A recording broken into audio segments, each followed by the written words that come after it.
All right, let's get started. Uh, there we go. Hello, everyone. Welcome on back. Soul Commodore here, back at you again.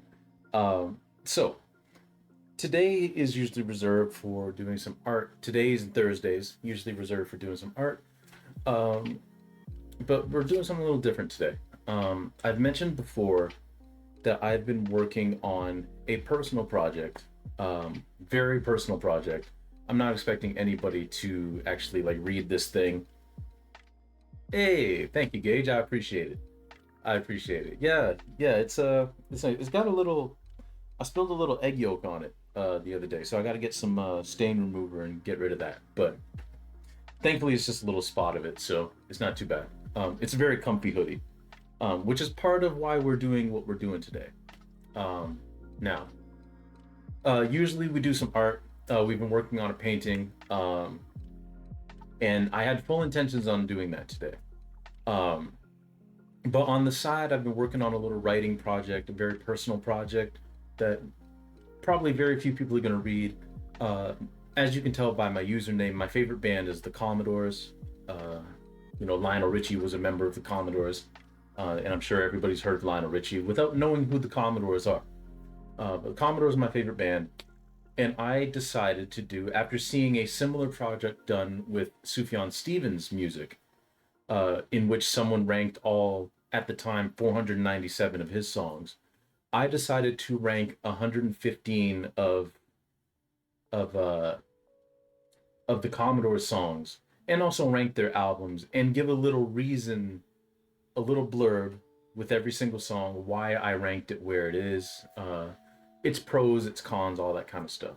Um, and I thought it might be fun to work on that on stream today. Just a little nice, chill writing stream.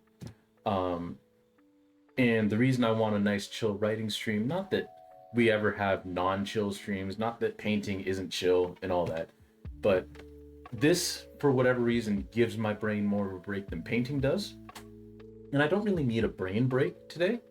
I went to the gym last night and absolutely wrecked myself. I didn't injure myself, don't worry. I just worked very very hard at the gym last night, and I am exhausted. But I still wanted to do something on stream, and what doesn't exhaust me is writing about the Commodore's music. So you look nice in these soft light neutrals. I'm jealous. Oh well, thank you. I appreciate it. I'm sure you look fine in your in light neutrals as well. I am currently up to entry 49. Um, because I've noticed as we get closer and closer to number one, I'm writing a lot more, uh, which, happens. But I mean, there's just so much good stuff to write about. You're right, Gage. Celeste was not a chill stream. Not like 8-bit blues. 8-bit blues Celeste streams were a work of art. They were something else. Um, but I hope you're doing well. I hope if you're still visiting family, I hope that's going well. But yeah, why don't we switch over to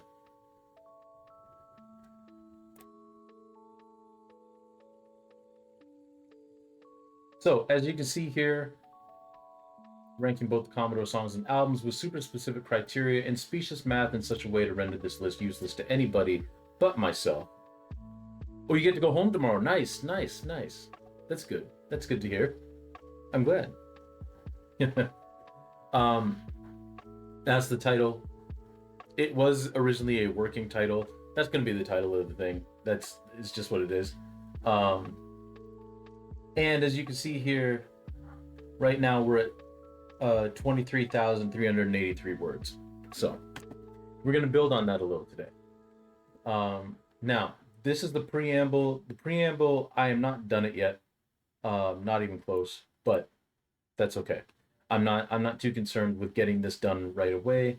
I'm more focused on what I want to do is kind of fleshing out some of the some of the entries here that aren't super fleshed out.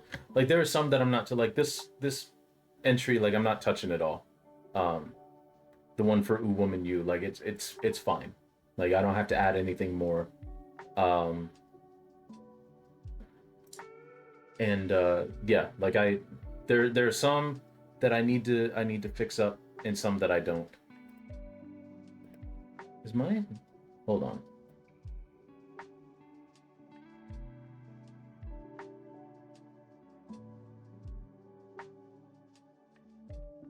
That's better. My frame wasn't where it's supposed to be. Okay, there we go.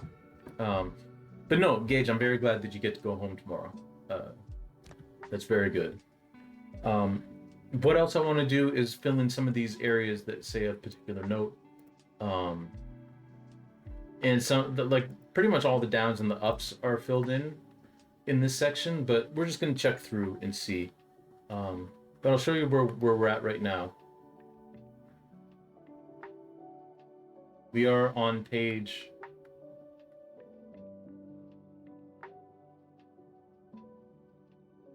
48 of 61. Talking about the most recent entry, the live version of their song Zoom. Um, yeah. Now, feel free to chat and everything, but one thing I've been doing while working on this is I actually listen to the songs while I write. Um, Now that's not going to stop me from talking. That's not going to stop me from talking to you guys, because I know all of these songs frontwards and backwards off by heart. Like it's I know basically every note of each and every single one of these songs. Um, it's just so that I can like catch like little things that I was thinking about before. So what I'm going to do is I'm just going to plug in some headphones, specifically the one headphone that I have where it's only the one side. Um, because I can't play this music on stream. That's a great way to get DMCA'd. So I'm just gonna listen to it while I'm writing and talking to you guys and talking through what I'm thinking about.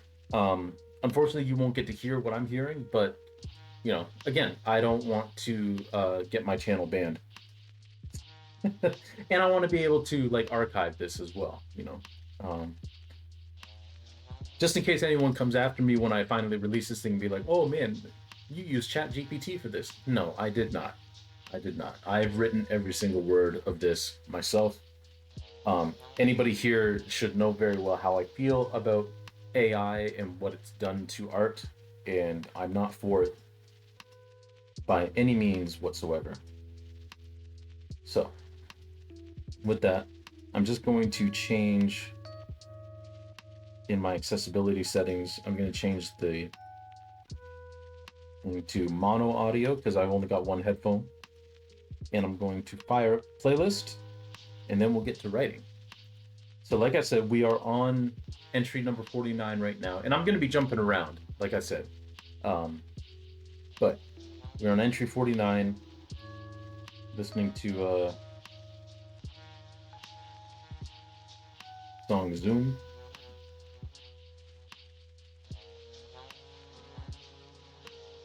Doing the dinner thing? Nice, nice. Please enjoy your music and writing. I'm listening, but probably not able to comment. Hey, that's fair enough. That's fair enough.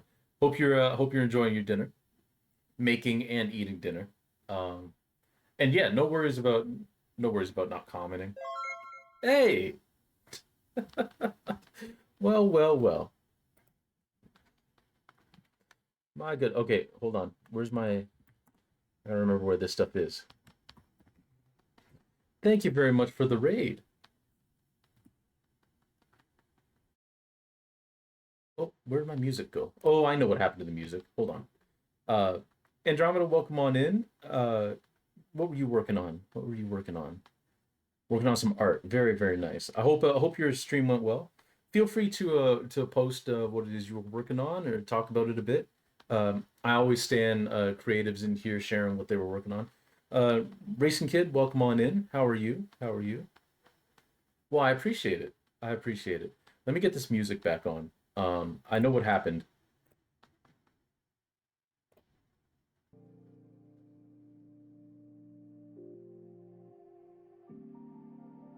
There we go.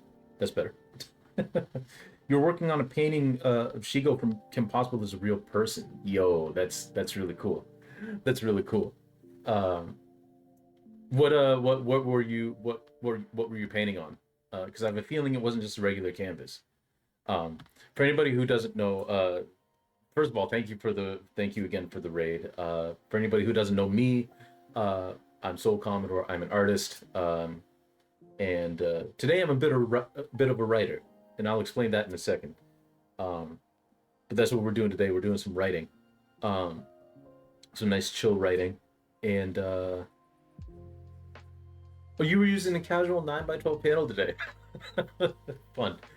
But Andromeda, for any of my viewers who may not know, Andromeda is a fantastic follower, fantastic artist.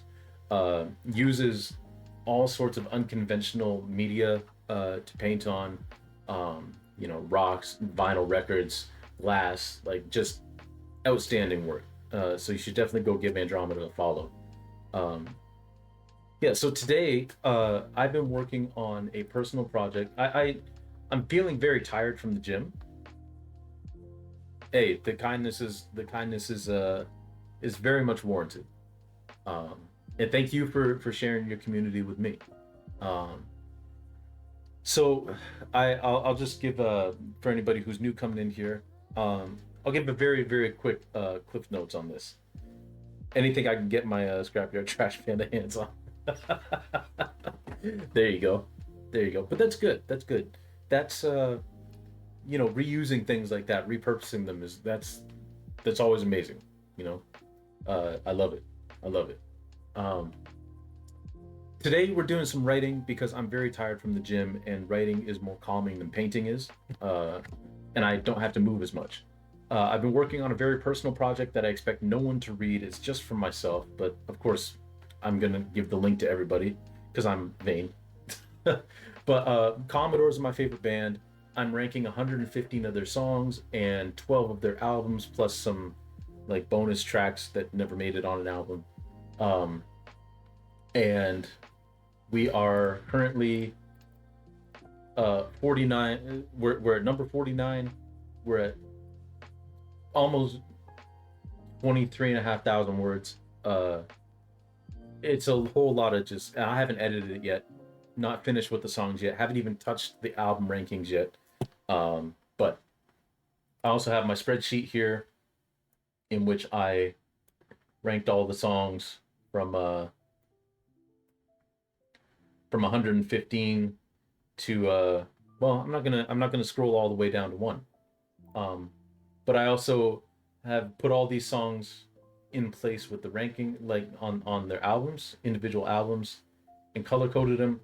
This I can reveal because the Commodores album has an average score of 18 in terms of like where the songs are placed on the list. Averages out to 18, um, which I mean is far and away the best Commodores album. The Admits to a guilty pleasure of hobby writing song parodies. Hey, there you go. That's pretty cool. It's like Weird Al. Very nice. Um, 13 is the worst album. 13 is awful. Um, but yeah, so I did that. And because, it's fun, I also took their 6 main members during their heyday because they were a self contained band. They wrote, produced, and arranged everything. Not always by themselves, but they had a hand in everything up until their album Night Shift. And then they didn't. But we'll cross that bridge when we come to it. Here I have the songwriting, the songwriting credits. As you see, Lionel Richie had a hand in writing 38 of their songs. Thomas Clary 31, Walter Orange, also known as Clyde Orange, 23, Milo Williams 21, William King 17, Ronald LaPrette 15, and of course I have their solo writing credits and co-writing because they co-wrote a lot of songs within the band with each other. And because I don't know when to quit, I also did the same thing with Earth, Wind, and Fire. I'm not writing anything about them just yet, but I did the same thing, the song and album rankings. Um, I haven't actually filled that one out yet. And I'm currently doing the same with Kendrick Lamar as well, because I love Kendrick Lamar. The way these song rankings worked and I'll scroll back to the Commodores rankings. Is what I did is I made a list. I just listed out all of the songs that they have um, from their albums, um, and just laid them out chronologically, right? Just laid all their songs out chronologically. And then what I did from there is I went album by album and then ranked them on each album from worst to best. So, for instance, um, their album "Moving On," "Can I Get a Witness" is my least favorite song on that album. "Hold On" is my favorite, right? So I ranked them from worst to best here, and then when I got over to the master list, I just kind of slotted them in depending on, where I see them where I see fit, right? All the reds are the lowest ranked songs on for each album. So anytime you see a red here, it's the lowest ranked song. Anytime you see blue, it's the highest ranked song on that album. Will this treatise include gratuitous graphs of correlation does not equal causation, but we're blaming the songs anyway, connecting the song releases to weird animal pop culture statistics? I mean, maybe. uh, I mean, it very well could. Um,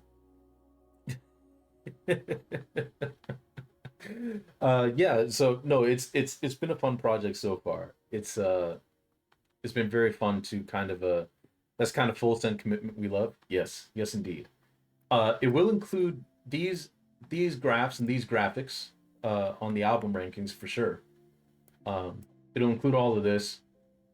It'll include links to other like things that I talk about, other songs, whatnot, parts of songs. Like this thing's gonna be so full of links and everything.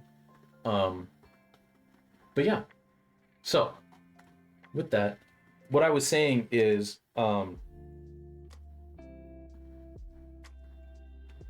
going to. Sorry, I'm just checking something.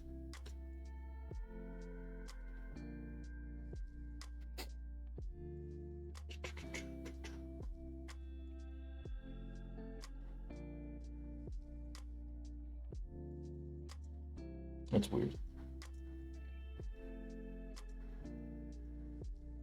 Sorry, an e-transfer that I sent my wife did not go through. And I have a feeling it has everything to do with that AWS stuff going down.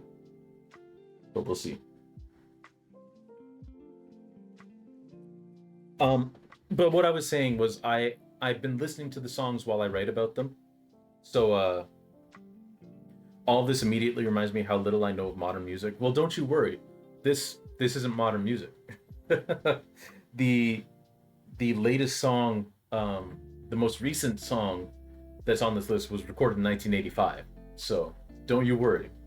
This is not modern music. So I'm just gonna fire up my playlist here, and then we'll get going. We'll get some writing done.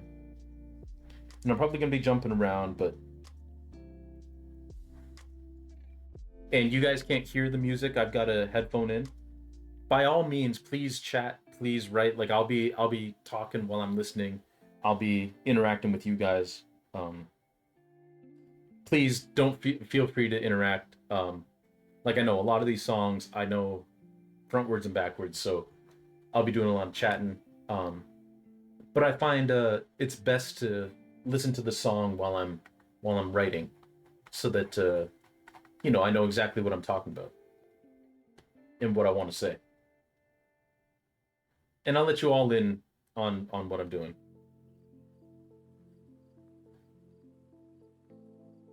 Don't call my current lifespan not modern.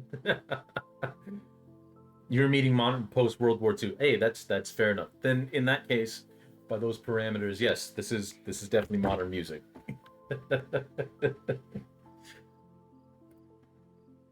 All right, so we're talking about Zoom, the live version. It's a 10-minute song that's on their live album, as you can see, live, 1977. And it's a pretty straightforward rendition of the song, um, except for the back half of it, which you can read there. Um, and like I say here, I have a lot to say about this song when we get to the studio version, because it's much further down the list. It's a fantastic song. So let's get right in. Uh, Also, you'll note that sometimes I like talk to myself as I'm as I'm typing. So please excuse me for that. I'm getting called out over here. Hey, I'm right there with you.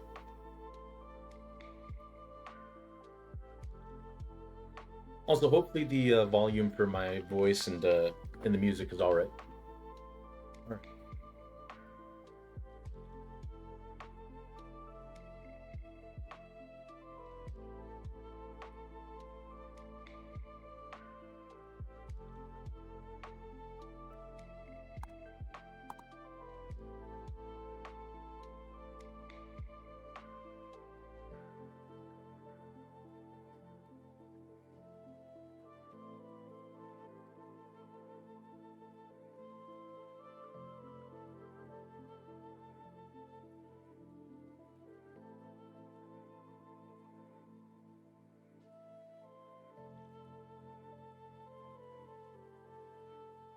Do you think I'll be making soup? Hey, there you go. There you go. Soup and tune writing. Here we go. Nice, nice. Hopefully it's delicious soup. I'm sure it is. But yeah, I hope it's tasty.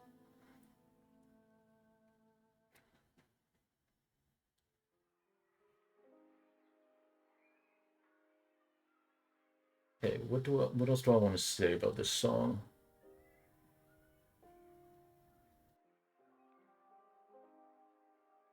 It's like easy and funny feelings early on the record. You think you'll be getting a production that's pretty close to the original, and you do. But then you notice that while the original version of Zoom is nearly 7 minutes, this is 10. So you begin to wonder what the band's going to do with those extra 3 minutes. Enter Clyde. The band completely switches gears with Walter Orange taking over Lionel's lead vocals. After a nearly a cappella bridge, vocals only accompanied by the drums, occasional horns, and sparse guitar. This new section has an arrangement completely unlike the original, much funkier, almost exuberant, where the first part was plaintive and introspective. This part of the song is nowhere to be found on the studio version, not even the extended cut, completely original arrangement. Yes, yes, yes. Uh, while the original is a very effective string arrangement, the rest of the song's construction is so complex that you don't really mind the synth strings taking their place in this performance. Also, as is true with the following two entries, you get a good sense of the crowd noise in this song, particularly when Mylan starts his synth solo. I focus more on the extension of the song, as I will cover the first part much more extensively in the entry for the original. Yes. All right.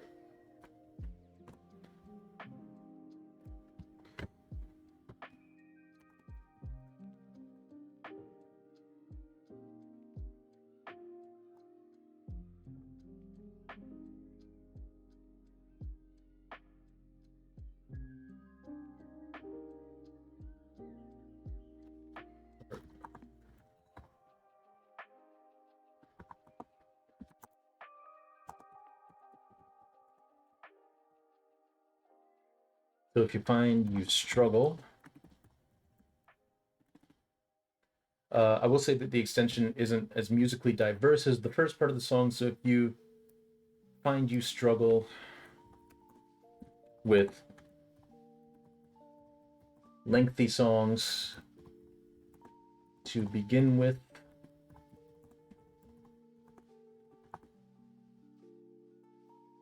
the final 3 minutes,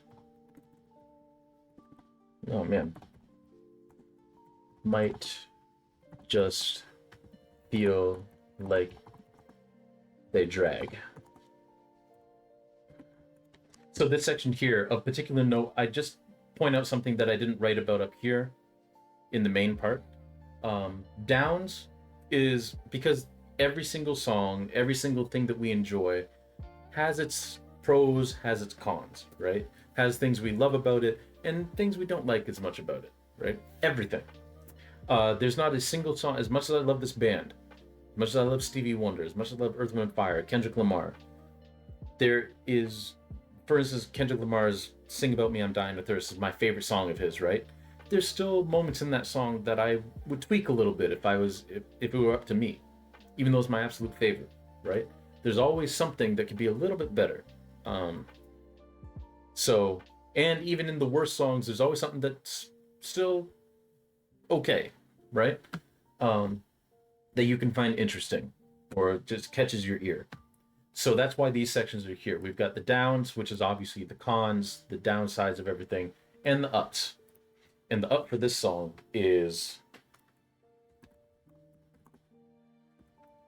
that late in the song, Walter Clyde Orange, who's the drummer, does this falsetto glissando note that just like rises to an octave that I can't even dream of hitting.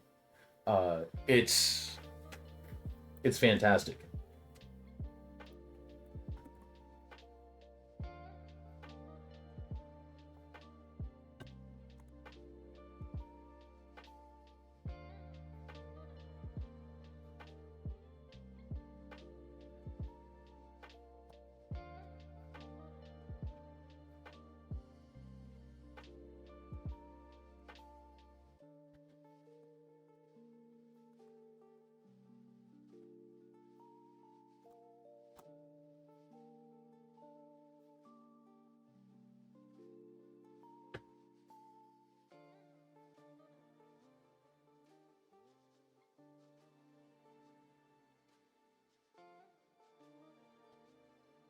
It honestly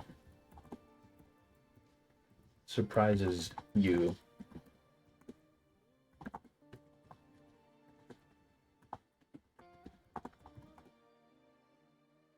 It honestly surprises you when he finally reaches the apex, not realizing that his voice can go that high. Actually, never imagining. Never imagining that his voice is capable of going that high. There we go.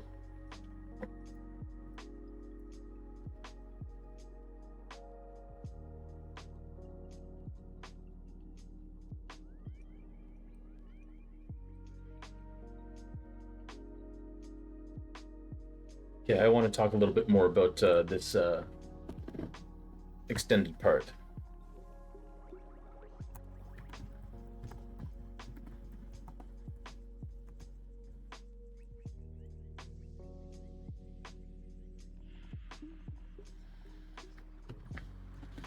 This extended part also graces us with some pretty tight vocal harmonies from the band.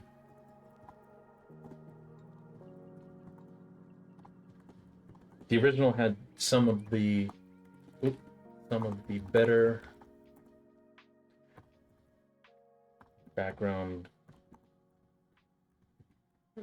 and some of the better group vocals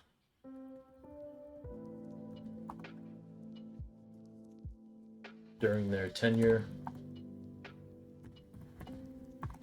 So it's nice to see them expand upon that here.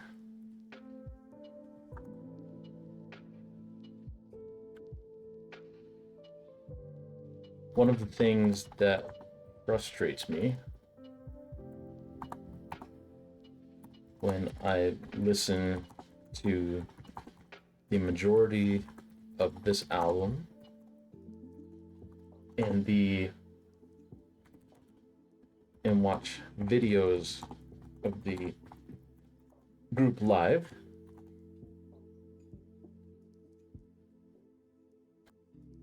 there is a tendency for the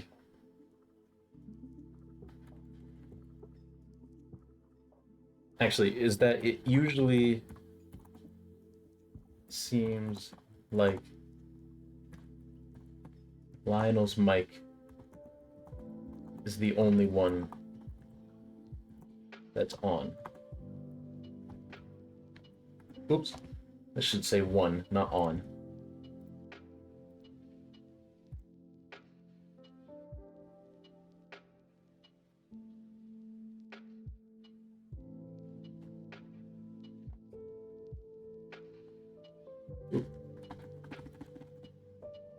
Sometimes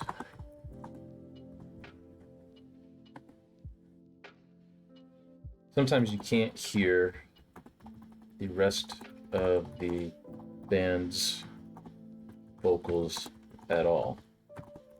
Thankfully,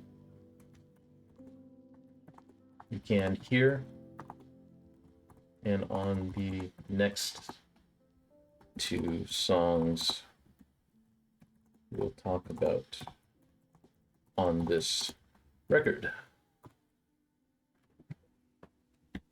All right, I think that's pretty good. The live version of Zoom.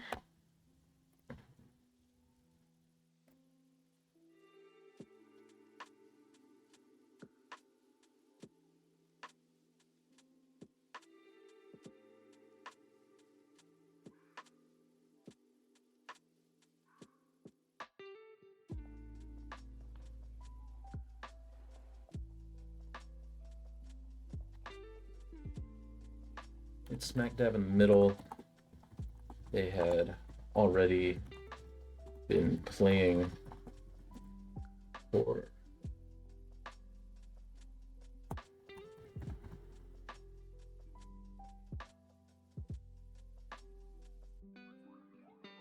all right. Also, I should note, feel free if you want to listen to these songs while I'm typing about them, because I know you can't hear them on my phone, but you know, you can listen along. So I think that pretty much ends the entry for Zoom, the live version of Zoom. What I'm going to do now is, instead of going to Fancy Dancer or Come Inside, the live versions of those songs, I think I'm going to go back through and just check if there's anything that I need to add to or anything like that, especially the of particular note entry. And for that, I think we have to go back into the absolute dregs, which is the bad songs, the awful songs, the songs that aren't any good. Thankfully, the Commodores only have, like, I would say 13 songs that are in this category of just not being good. So yeah, I've done different chapters here. We have Oof, which are these are the bad songs.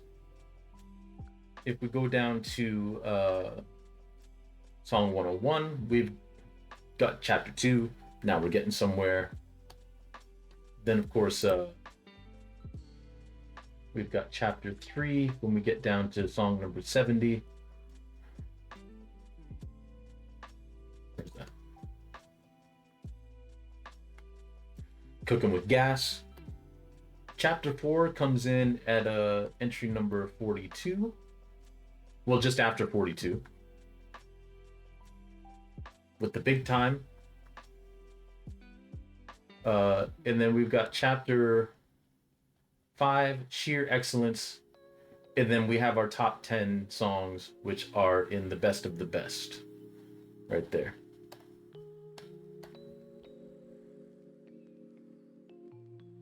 So we're gonna start with Oof and see what things we can shape up, see what things we can kind of fix up. And primarily the songs in this section primarily are from their albums 13 and Night Shift. Now, 13 is the first album that they did after Lionel Richie left the group. Lionel Richie had no plans on leaving the group. The group was on a recording hiatus anyway. They had finished their album In the Pocket from 1981. They were kind of on a break. They weren't touring. They weren't recording anything. So Motown came in and asked like Lionel to do a solo album, and he was like, "Well, I'm not doing anything for any. We're not doing anything as a band right now, anyway. So let me write this album." You know. Now other band members might feel a little bit differently, like there was a rift starting, but as far as Lionel Richie's own words are concerned, he had no plans on leaving the group. The problem is, during that hiatus, his solo album, his first solo album, self-titled Lionel Richie, was a hit. And the Motown wanted another one. So he did Can't Slow Down. And that took off because that one had All Night Long and Hello, which sent him off into the stratosphere. And by then, like, there was just no coming back to the group. The group itself, however, recorded an album called 13. And I will tell you right now that the main problem with 13 is, outside of the really slipshod arrangements and just not really great songwriting to begin with, it's he's only the lead singer on like 3 songs, I think. But Harold Hudson takes over Lionel's reins on 3 of the songs. Walter handles the rest of the lead vocals. And I cannot stand this man's voice. All respect to him. I think he might have died recently. So rest in peace to Harold Hudson.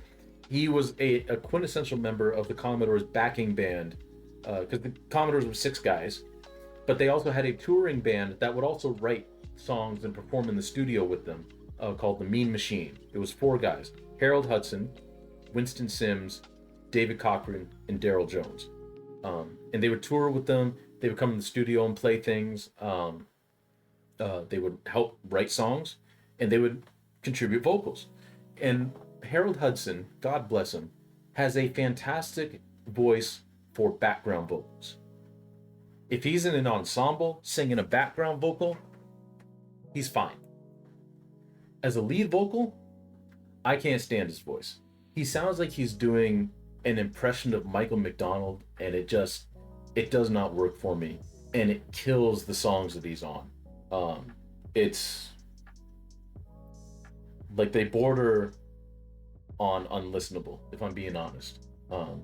But hey, the group did what they had to do, and by and large, they still sounded like them. They still wrote everything on the album. They still produced the album themselves, you know. But the problem is, in the wake of Lionel Richie hitting so big with Hello and All Night Long, All Night, Motown panicked. Because Lionel was a huge star now. Everything that the Commodores released from 13 basically just flopped. And they were like the Commodores were like Motown's group in the 70s. You know, obviously Stevie Wonder was there. Obviously, Marvin Gaye was there. Obviously, they still had the Temptations, but the Temptations weren't doing anything in the 70s, really. Especially the late 70s, they weren't doing a thing. You know, Rick James hadn't really come up yet. Tina Marie hadn't really come up yet. But even then, it was just her, right? And Rick James, I mean, he had a band, but it was marketed as Rick James. The Commodores were Motown's band. And their band, after losing their lead singer, one of their co-lead singers, and one of their more prolific songwriters, just completely flopped. So they brought in a whole team of people to produce, to play, and that's the thing. I've said it before, I'll say it again. The Commodores were a self-contained band. They wrote, produced, arranged, and played everything on their albums. Sometimes like a session player would come in to add like something extra, like either, well, I mean, I mentioned the Mean Machine. They weren't session players, they were with the Commodores. But Paulino DaCosta, prolific percussionist. He would come in and like add some congas or whatever to a song, you know, just to give it a little more pizzazz, you know, just to kind of like finish off a song, right? But the Commodores themselves, along with their main producer, James Anthony Carmichael, with him, produced, arranged, played, sang, wrote everything that they did from 1974 to 1981. And then James Anthony Carmichael left to go with Lionel. So the Commodores self-produced 13 just themselves, right? In one fell swoop, Motown was like, absolutely not. We're bringing in a whole bunch of outside parties to produce songs. We're bringing a whole bunch of outside writers to write songs for you guys. We're bringing a whole bunch of like session players, you know. So the Commodores were on Night Shift, which was the resulting album. On Night Shift, the Commodores, it's hard to tell what they played, if anything at all. Um, like very hard to tell what they played. Um, it's that album is a travesty in terms of it killed what the Commodores were. But it's a better album than 13. It's more competent. It's a much more competent album than 13. But still my second least favorite album of theirs. But anyway, my point being, because I just went on a rant there, this top section is basically mostly songs from 13 and Night Shift. That was my main point.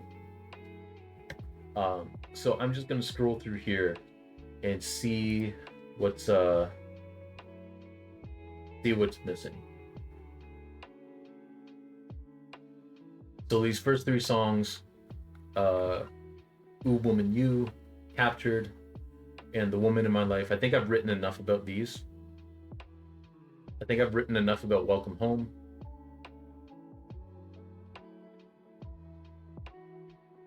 Lighten Up the Night. I mean, there's not really too much more to write about.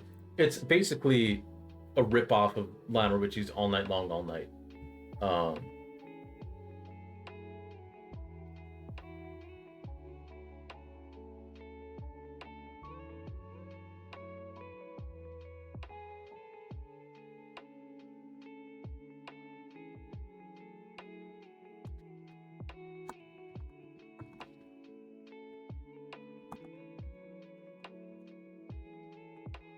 This song is so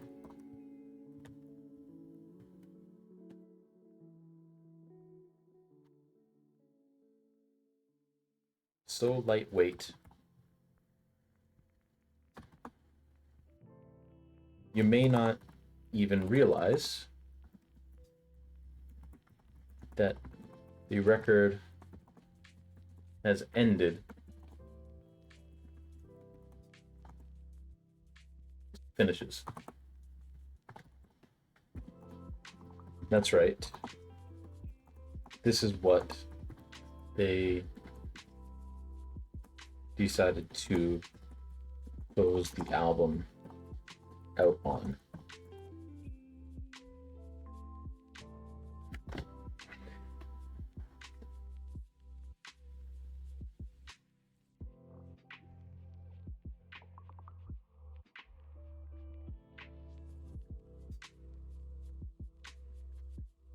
Let me see. I'm just gonna put it on my phones so that yeah, there we go.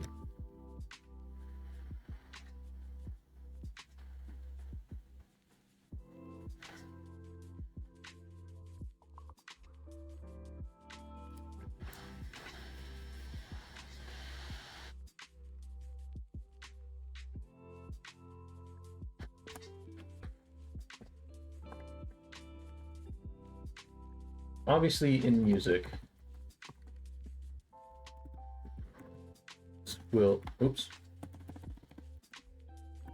artists will borrow from other acts all the time,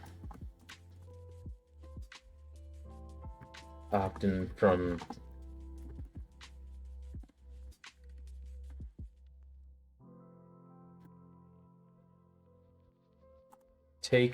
take the album that the aforementioned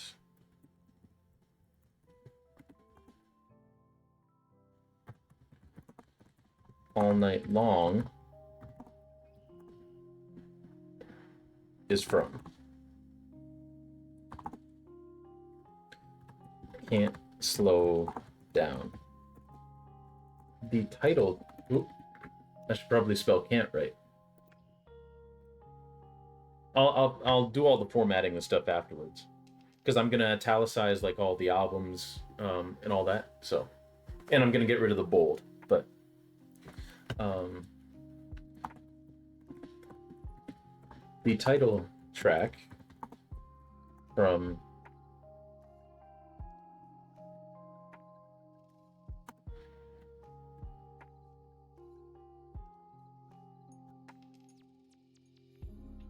this LP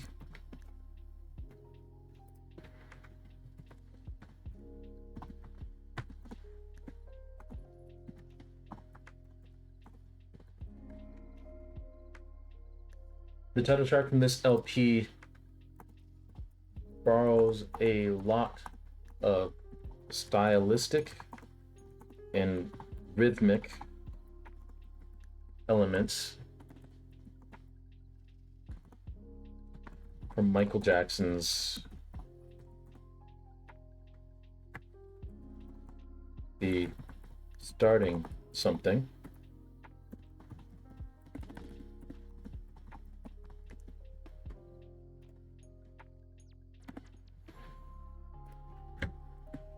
We'll be starting something.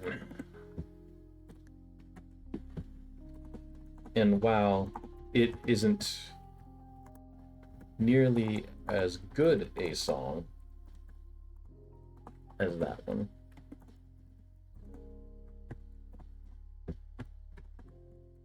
Can't Slow Down is still a compelling ride in its own right.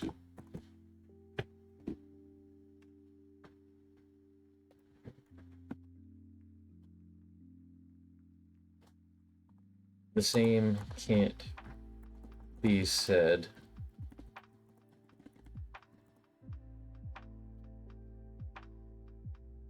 about Lighten Up the Night.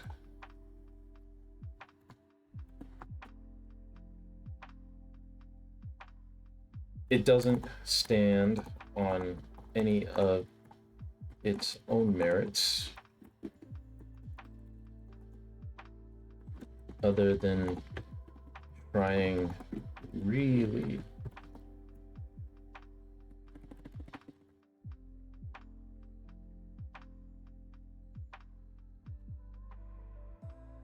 actually rather relying on fooling you into thinking you might be listening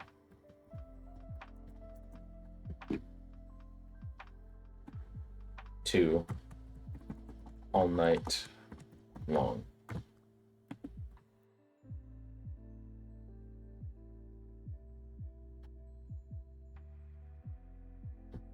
Doesn't work.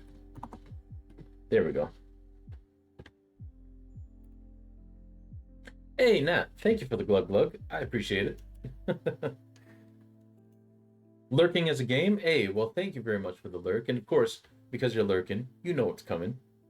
I always feel like somebody's watching me. Thank you for the lurk and for the glug glug. I appreciate you, Nat. Hope you're having a good hope you're having a good night. Always good to see you, my friend. All right, get rid of this bold, and let's actually italicize that.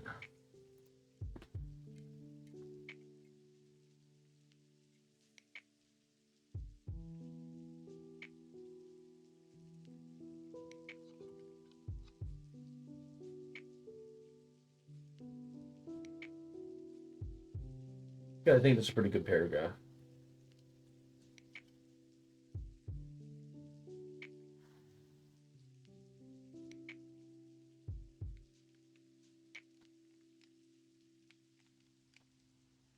Okay, this one's pretty much done. Play this record twice is pretty much done. Slip of the Tongue, I think, is pretty much done. Yeah. Animal Instinct. Oh, I need to listen to this song again. All right.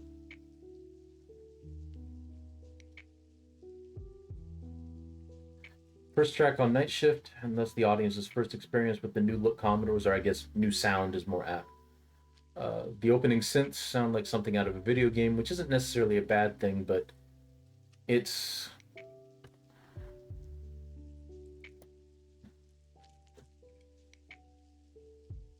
the dominant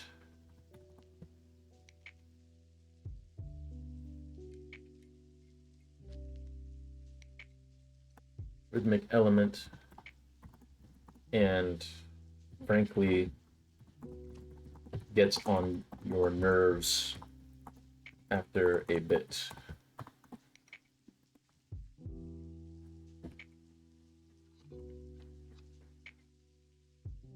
Those and the quintessentially mount snares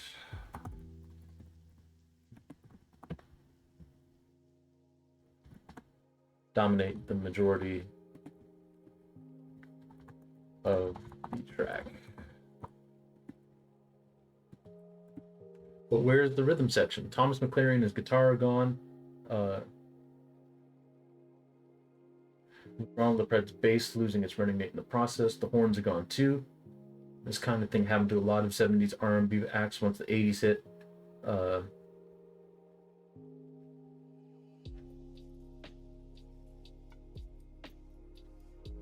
Actually, once they moved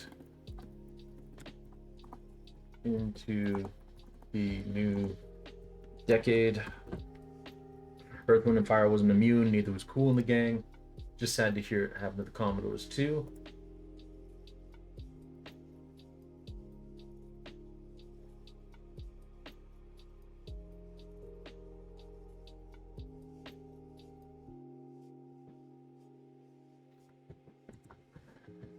We do have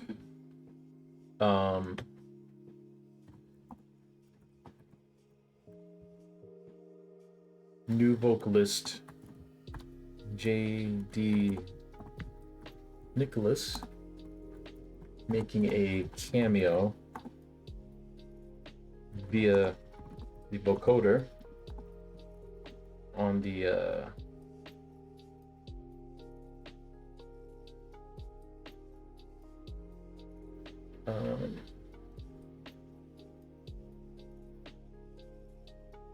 actually, do I want to put this in?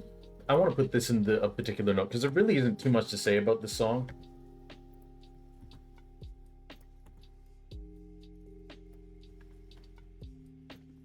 Via the vocoder, choruses, fighting the titular animal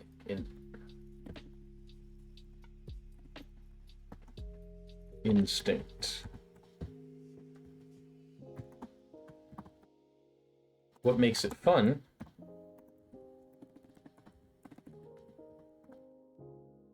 is that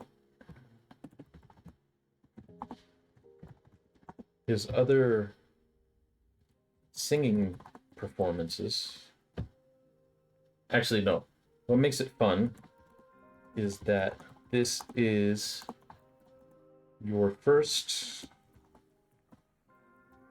introduction to the fact that he hails from the UK.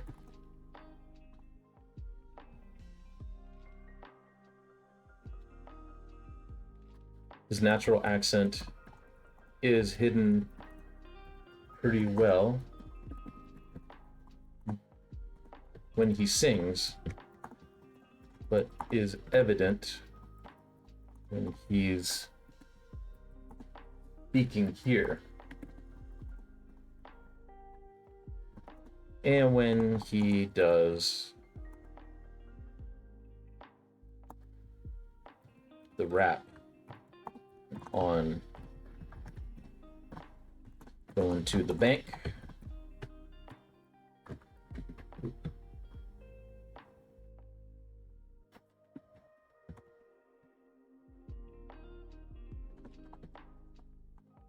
but we don't talk about that song.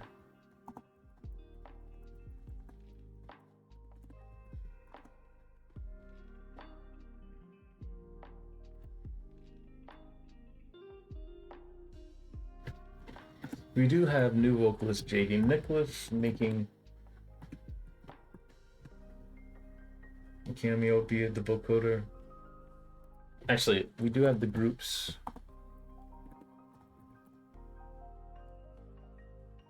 New vocalist JD Nicholas making a cameo via the vocoder on the choruses, providing the titular animal instinct. What makes this fun is that this is your first introduction to the fact that he hails from the UK. His natural accent is hidden pretty well when he sings, but is evident when he's speaking here, and when he does the rap on Going to the Bank, but we don't talk about that song. Perfect. All right. Next.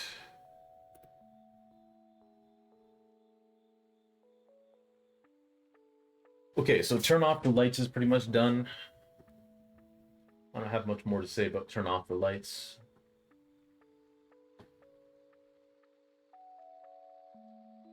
I don't really have much more to I don't have much more to say about Reach High either. So that entry's done. That's nice. Yeah.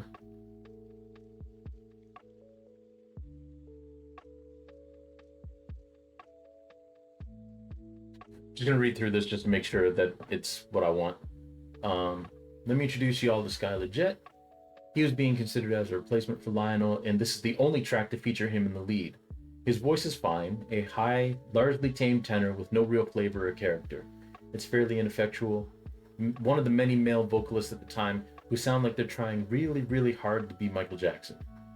Funny story about this song, they have multiple videos of performances of this song on YouTube. And in all of them, Walter Orange is lip-syncing Skylar's lines, which is really funny because toward the end of the song, Clyde's own vocals come in as well.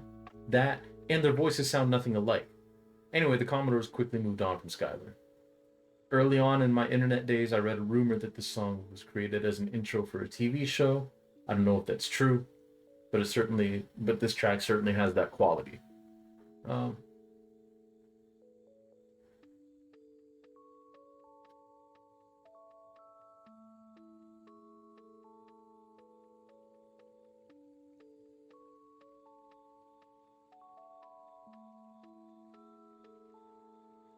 Shout out to the remaining band members for writing this one as a complete ensemble. All 5 members are given equal credit. They made a habit of doing this. In fact, preceding Reach High, they had 5 occasions in which the entire band is given a writing credit on the same song, not including the live versions of 2 of them. Unlike this one, however, the other 5 are fantastic. Can't win them all, I suppose.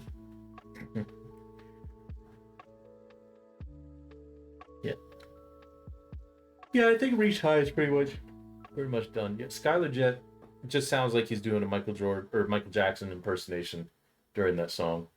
I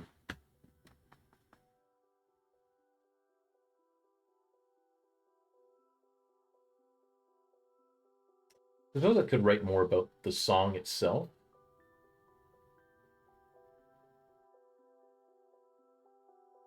Yeah. Maybe I should do that, because I don't really talk about the song.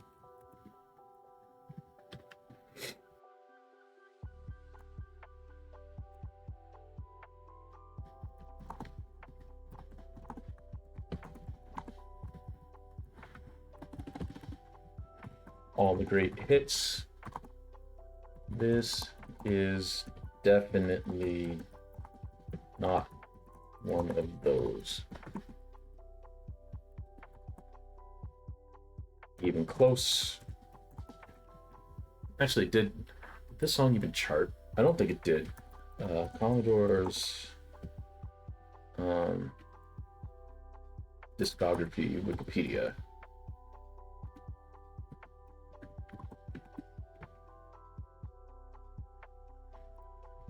Because I know it was released as a single, I'm pretty sure. Let's see. Reach High. Yeah, it didn't even chart. It was released as a single.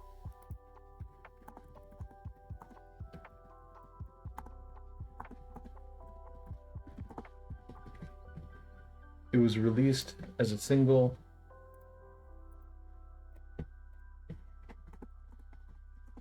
off of this album, along with Painted Picture. And it didn't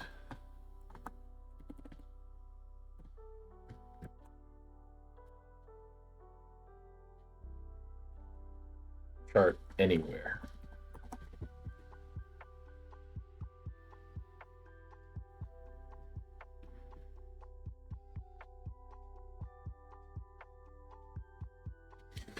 It's not too big a departure from the sound the band had shifted to on their preceding album, In the Pocket.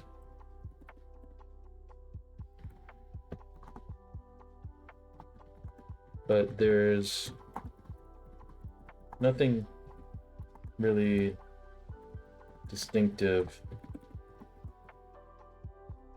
about it. The only thing really grabs your attention is the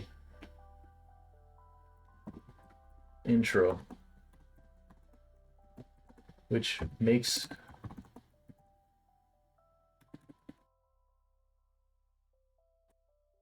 gives the impression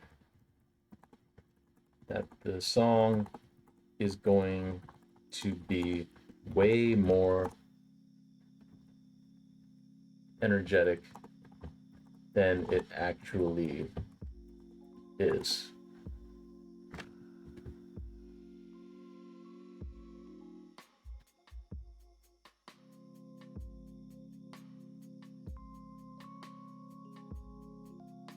Yeah.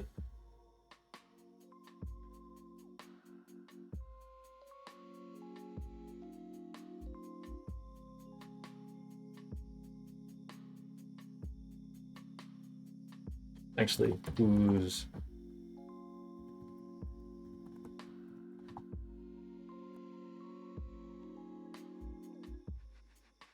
wailing synths and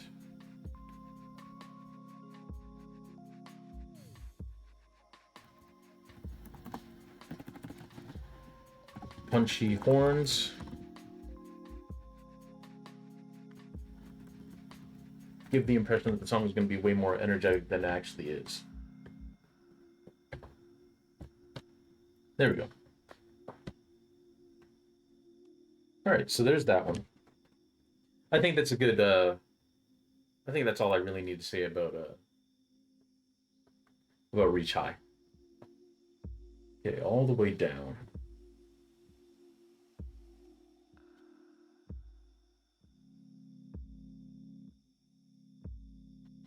I'm not gonna lie. Of all of the songs on this list, obviously there's a whole bunch of tracks above this one that maybe I should talk about this actually. Um, but I'll just say it here. All the way down is from their album Heroes. It kicks off the second half of the album on side 2. And if I'm being completely honest, which I try to be, if I'm being completely honest, it's probably the most disappointed I've ever been in a Commodore song. Because all the songs that precede it, right? They're not good songs. And they're all basically done after Lionel Richie left the band. And Lionel Richie, for sure, was not the Commodores, right? The media tried to portray him like that. He never saw himself that way. Hopefully the rest of the band never saw him that way. He was part of an ensemble. It was 6 guys all working together to make music. And it came across in a lot of their songs. I don't know what happened with All the Way Down, because Heroes was the album, the penultimate album that Lionel Richie was on. I don't know what happened, but this song is your basic, like, party song. Like everybody get down. Like the chorus is getting down, everybody, all the way down, right? So it should be like just a even a standard party song, right? This isn't even that. Like I've never been more disappointed with a song that had all the potential to be one of the funkiest, greatest songs on the record, and it ends up being absolutely nothing. It's like they all ran out of energy. Like it's you gotta listen to it for yourself. And I understand like you probably because you're not a Commodores. Well, I mean you might be Commodores fans, but like no that scratch that. That sounds very gatekeepy. You may not have all of the context of all their previous work going into this album, right? And even the first side of this album, like "Got to Be Together" is one of their best songs, right? And that opens the album, right? "Old Fashioned Love" is on side A. "Heroes" is on side A, and those are fantastic songs. "Celebrate's" an okay song. That's also on side A. So you feel like they're gonna carry that energy into side B, and they just don't, and it's mind-boggling. Um, Listening to it on its own, it might seem like a okay, well, this is kind of funky. This is kind of like okay, but with all that context, with what the band was leading into this album, and even on the first half of the album, and your expectations are set for what the second half of the album is going to sound like, and then you get this, and it's just why? Like I say here, the synth solo that happens in the middle of the song might be the saddest thing I've ever heard in my life. Like it's almost fascinating in a way. Anyway, I don't think I really need to say much more about that. Um, but maybe I'll add in just my own personal disappointment with it. Maybe I'll just make a note of that because I want to take some more time figuring that out. Add in. Actually, let me asterisk this. Add in personal feelings on the disappointment coming off of side A. Oops. Side A and the previous output, and then being handed this. I'll italicize that so I don't forget it. Actually, did I italicize the other stuff we wrote? I didn't.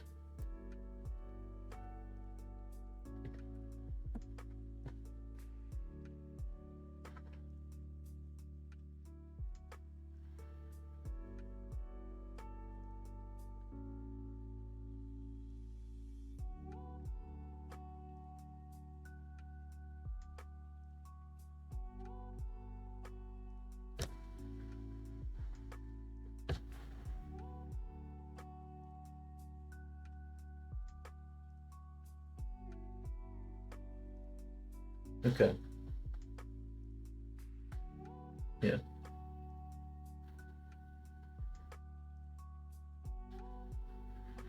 Paint a picture. I don't need to say any more about it. Same with "I'm in Love."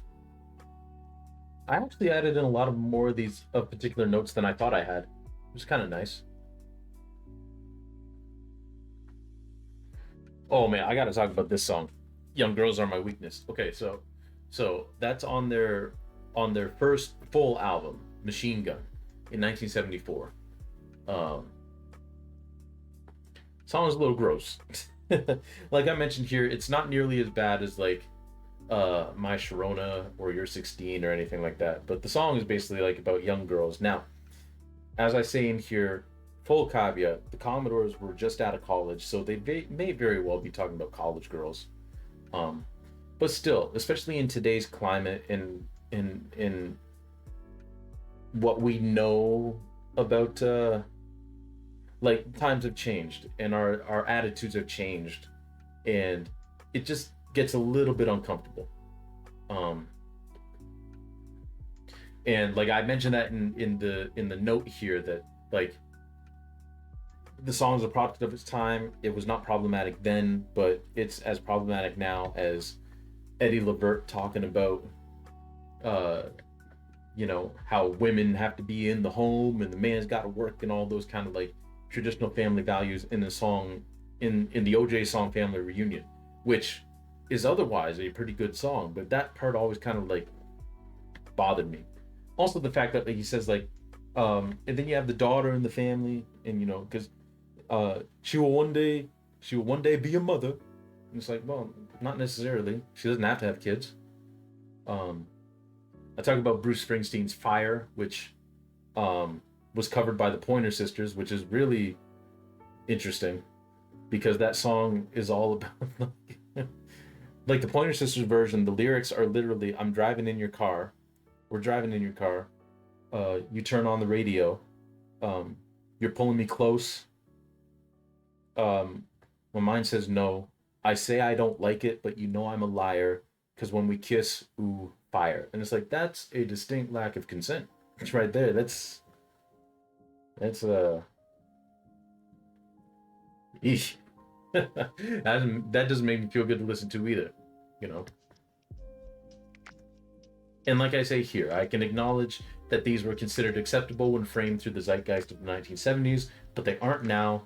I don't like them, and I choose not to listen to them, and that's fine too.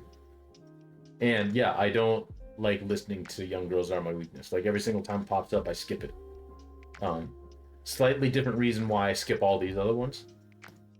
Um, and the only reason why it's not like the worst song on the list is because it is a good introduction to the Commodores sound coming off of their first album. Um, and it gave me a good chance to talk about their producer, James Anthony Carmichael, who, as I mentioned before, co-produced everything with the Commodores from 74 to 81. All right. I don't really have much more to say about Only You or This Love, really, but I should add a note.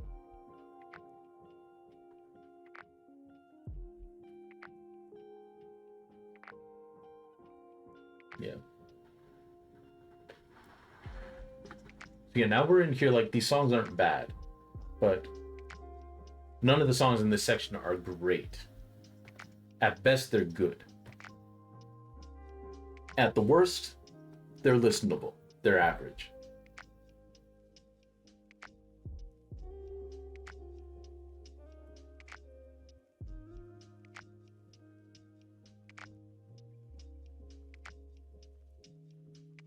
But what do I want to say about This Love?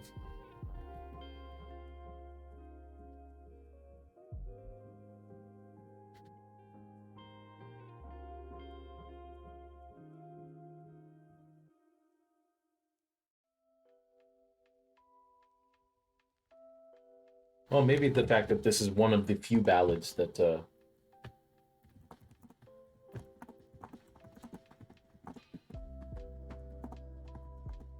Walter actually sang lead on.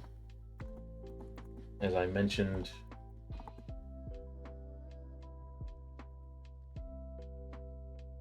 in the previous entry. Trouble is, like Only You, it's not very good either. And doesn't showcase what he could do with a ballad if given the right opportunity with the right arrangement. And the example I'm giving is their song Just to Be Close to You.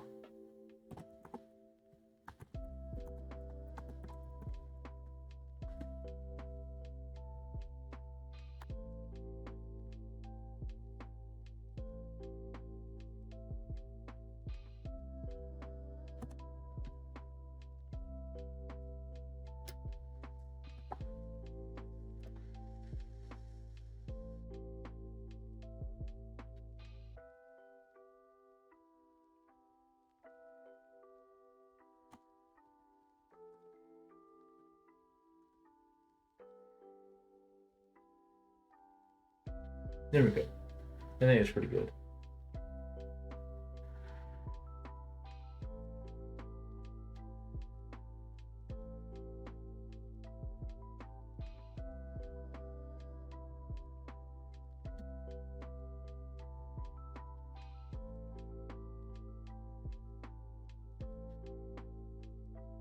Yeah, I think that's pretty good. Oh, we broke 24,000 words. We're now at 24,000. Excellent. We made some progress. Um, yeah. Let me know if there's any entry between like 115 and 49 that you guys want me to read. Um, by the way, let me know if there's any particular one you want me to read out because I have to say, like, I'm not a professional writer. I wouldn't even say that I'm a great writer. I'm all right. I can string some hoops together, string some words together. But I don't know. Some of these entries, I think I did pretty good. But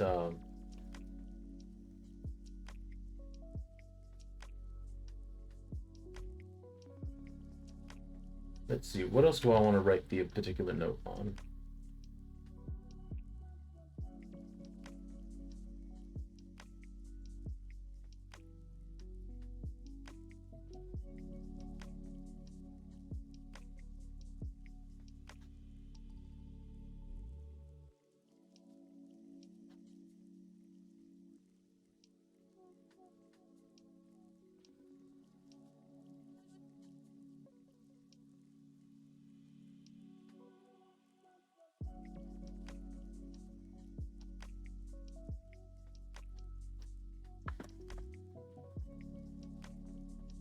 Looking in the background.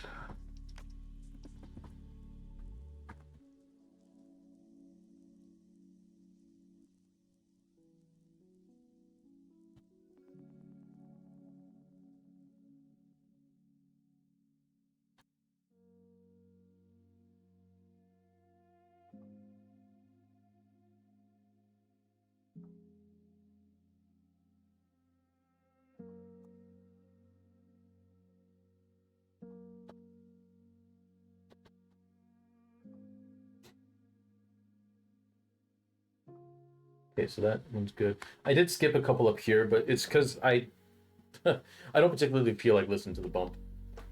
Like it's fine, but um, I really need to write more about "Don't You Be Worried," and same with the bump. But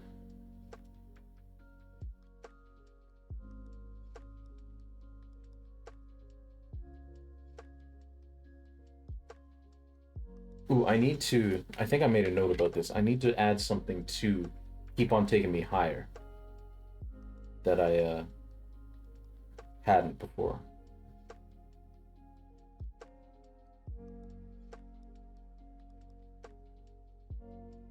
Where's my notes? There it is. Let's see. Ah, yes, yes. There's a moment in this song toward the end of the song, um, which is what I'm going to talk about in the particular note, where it's kind of interesting because there's like little punches of horns like all through Keep on Taking Me Higher, but there's one certain section where it's just a horn hit, like the horn player is like hit this chord, but it's like mixed all the way in the back where you can barely hear it, but it's there. Um, and it's like, is that a mistake? Did they accidentally leave that in?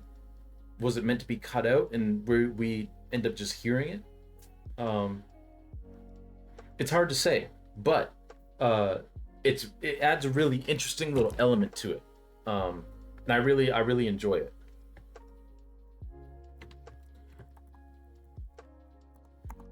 There's a moment near the of the track where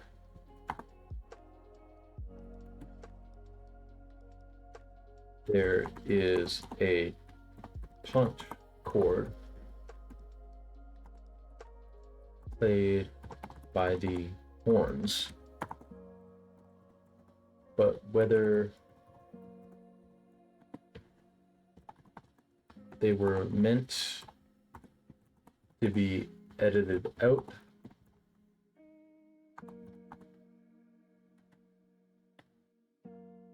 no. For some reason, they are mixed all the way in the back and are barely audible if you're not listening for it.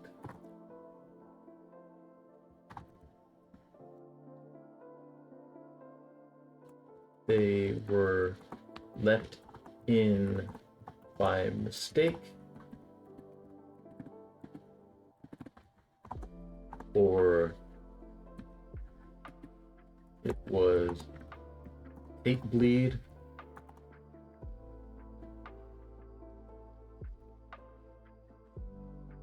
Whatever the reason,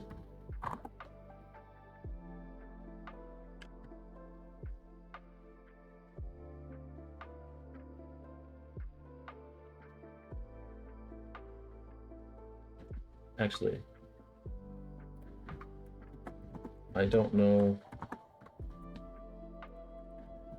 whether they were left in by mistake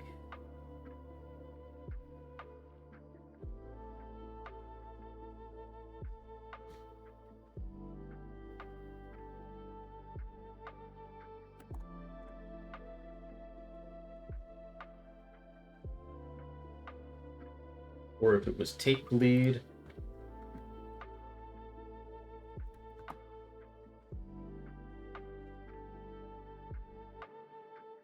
Whatever the reason,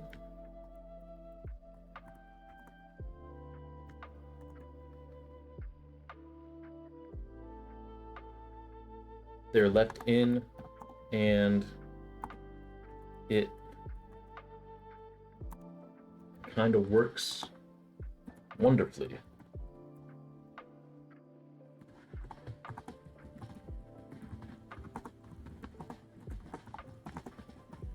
Which makes you wonder if it was a deliberate choice. Like a distant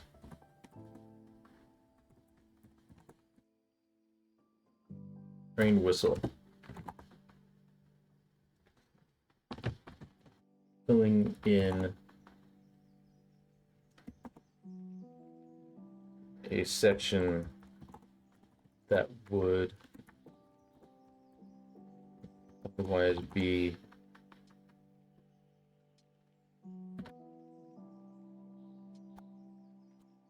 didn't spell it right at all. Suspiciously silent.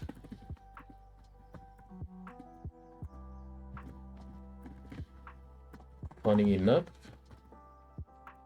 years earlier, a similar thing happened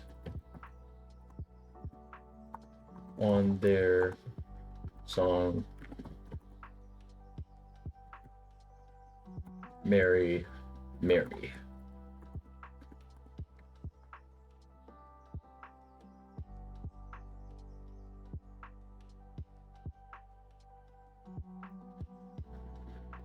There we go.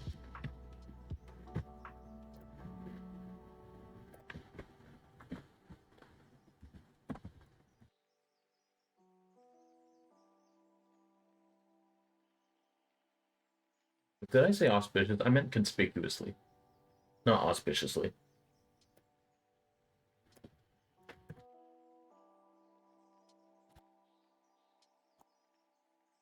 Conspicuously silent. There we go. Words are important. I should use the right ones.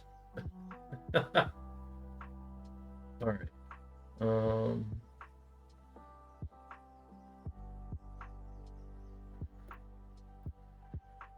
No, what's going on here?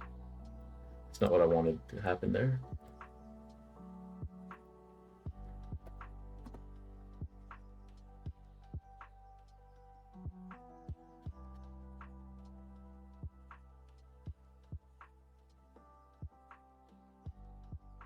Actually, is there still a space there? Yeah, there's still a space there. Just being stupid.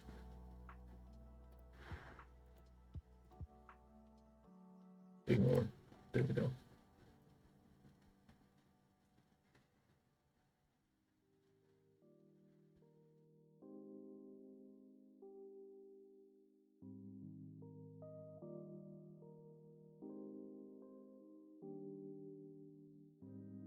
This song makes me angry because they did a cover of Forever Came Today that is on my iTunes. Like I found it on YouTube and like, you know, downloaded it like years ago, which is why I still have it, which is a good thing I did because I cannot find this song anywhere on the internet. It's not on Spotify. It was on Spotify, but they took it off. Um I can't find, like, it's not on YouTube, it's not on Apple Music, it's not anywhere. It's wild. Like I don't know where their version of Forever Came Today, but someone went and scrubbed it from the internet. It's wild.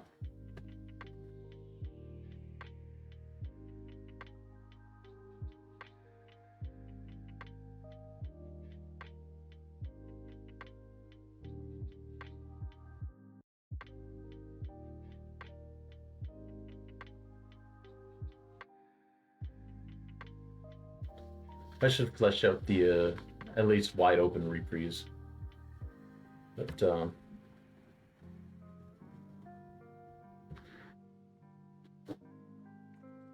there seems to be an added sound effect of some sort of automobile engine included after Clyde finishes singing. A motorcycle, a race car,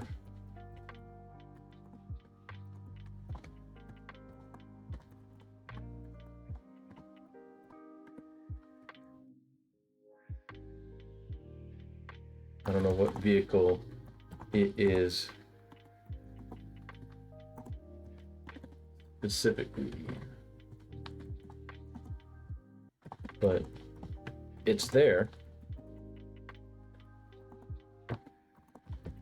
Not really sure what that has to do with the theme of Wide Open.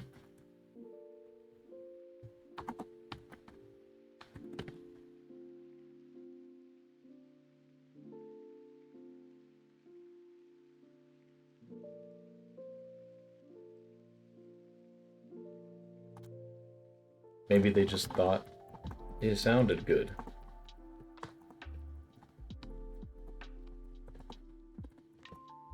They're not wrong.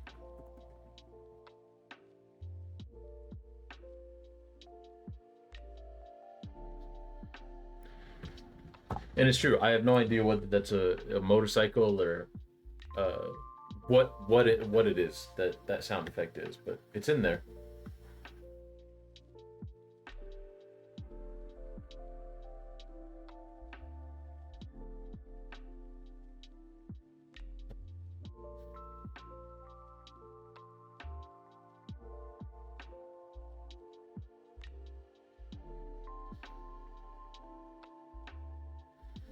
I need to add something here, something here, but I think that'll. I think that was enough writing for today.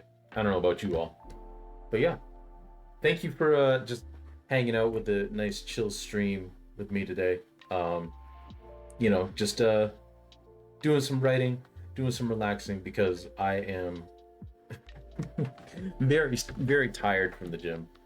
Again, didn't hurt myself. I just worked very hard, and then didn't get enough sleep, and now I'm just sleepy. But this was a good exercise to work on while I'm sleepy. So yeah, but yeah, thank you for coming in and hanging out. I really do appreciate all y'all. Um, Nat, thank you again for the glug glug. Really do appreciate it. And Andromeda, I'll give you another shout out. Thank you so much again for the wonderful raid. Uh, oh, that wasn't supposed to happen. There we go. I was trying to type in the box, but I guess it didn't register. There we go. Um, but yes, thank you very much for the raid. Always makes me feel good when anybody comes in here and is really willing to share their community with me. It takes an inordinate amount of trust, and I really do appreciate it. Oh, you finished dinner. Nice, nice. How was dinner? What was dinner? uh, Me, I had some chicken and rice, garlic chicken and rice that I made earlier this week, um, which will be really good. What else good? Well, this weekend my wife and I are having a potato party, in which we're inviting over some friends, and everyone has to bring a dish that includes potatoes in some sort of way, including the desserts. So that's going to be very fun. Chicken and baked potatoes, very good, very good. Yeah, it should be fun. It should be fun. Um, but yeah, I appreciate all y'all just hanging out while I do this sleepy little stream of me just writing, and you know, it's nice that I got to share some of what I've been doing with you guys um, in terms of this project. So, with that,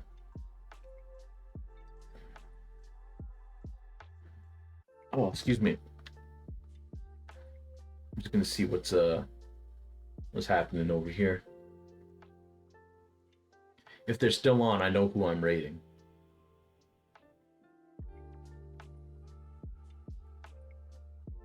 It'd be nice if Twitch would load. That would be optimal.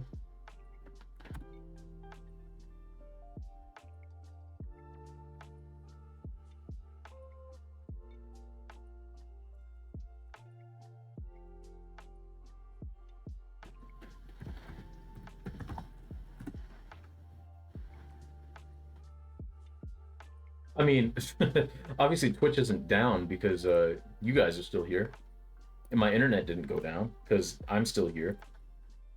I don't know I don't know what's going on, but Twitch will not load. It's very odd.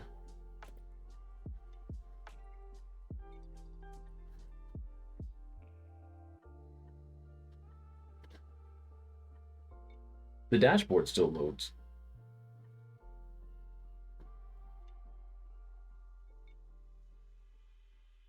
It's taken forever, but it's still here.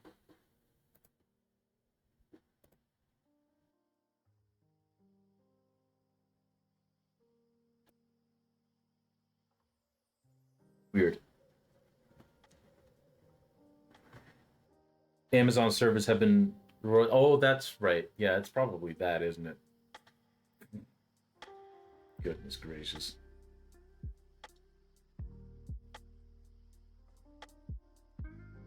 Well,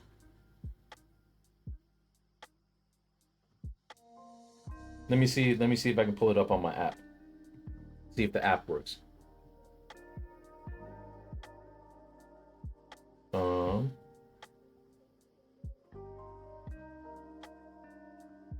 Ah, yes. The person I thought was on is still on. So with that, uh,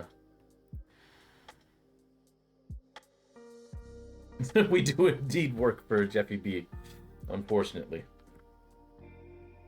unfortunately, but what are you gonna do? I enjoy hanging out with you all too much. Um, yeah, you know, it makes sense because last night I was trying to load the calories that I burned for my workout onto my Pal, and I didn't realize my Pal was apparently also tied to AWS somehow, but it wouldn't let me log in. So that was probably part of it too. Hey, no problem, Gage. Thank you for coming in and chatting and hanging out. We are gonna go raid 8-Bit Blues. That's what we're gonna do. Good dude is currently streaming Hollow Knight, I believe, according to my phone app. Yeah, Hollow Knight Silksong. So we're gonna go say hi to say hi to 8-Bit Blues. But yeah, thank you very much everybody for coming on in. Next stream, I forget whether I was streaming on Tuesdays or Wednesdays. I'll have to check my wife because she knows my schedule better than I do. I think it was Wednesdays, but we're gonna be playing Paper Mario Thousand Year Door again, finally, because we're in the final stretch of that game. And then Thursday we'll be back with some actual art, some actual painting. So stay tuned for that. And until then, let's go say hi to 8-Bit Blues. All right, thanks for coming in, everybody, once again, and take it easy.